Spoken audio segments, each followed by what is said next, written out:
This is Taiku number 39. And Taiku 39 is found in Tractate Yoma B, 47b.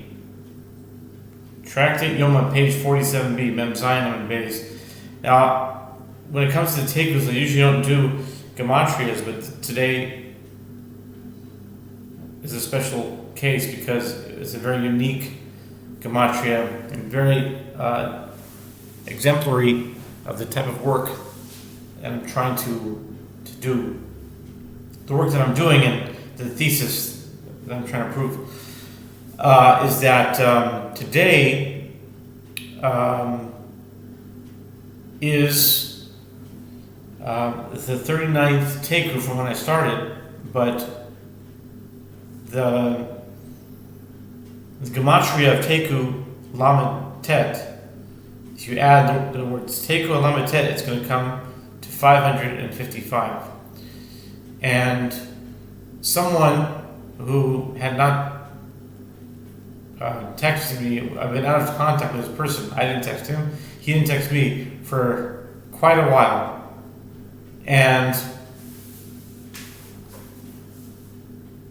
just last night, I got a text from him, and Avner comes from the book of Samuel.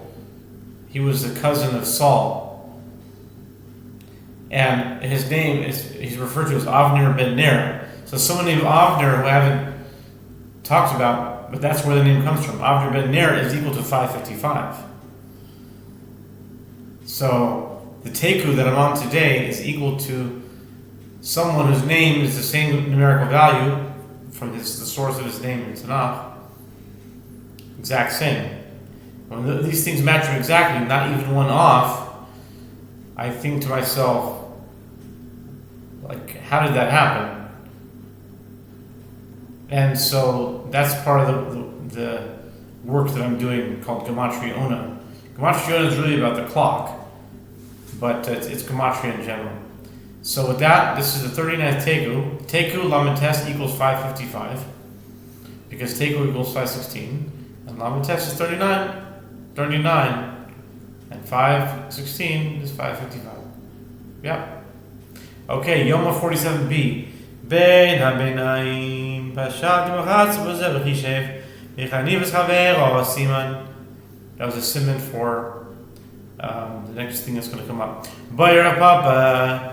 Papa bein ha-beinaim, shemeloch avnav ma'u, mai kommen boile, yigamar melo mehas v'chayin v'hach.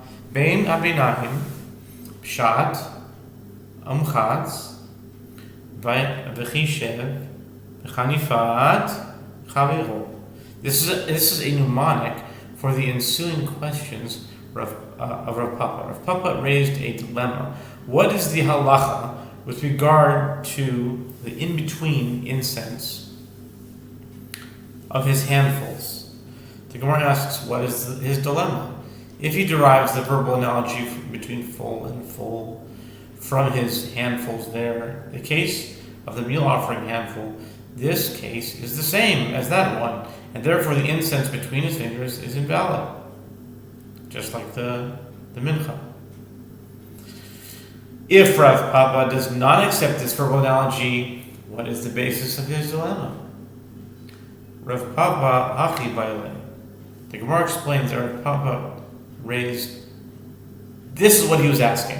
That's what they're saying. They're clarifying his question. That Rav Papa really was asking Melo chafna v'hevi ve'inan v'ha'ika odilma v'lakach v'hevi ve'inan v'haleka teiku. So Gemara explains that this is Rav Papa's question.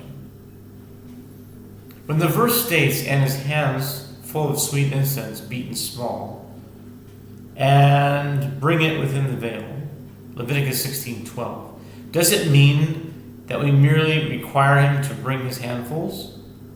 And that is fulfilled here, as in practice the high priest brought handfuls? Or perhaps we require that he must fulfill the following two commands in a similar manner. And he shall take, and and he shall bring, Leviticus 16:12. In other words, just as he must have the intention to take the incense, so too he must intend to bring all of it. And that requirement is not fulfilled here, as he did not intend to bring the extra incense between his fingers. No answer was found to this question, and the Gemara concludes, let it stand unresolved.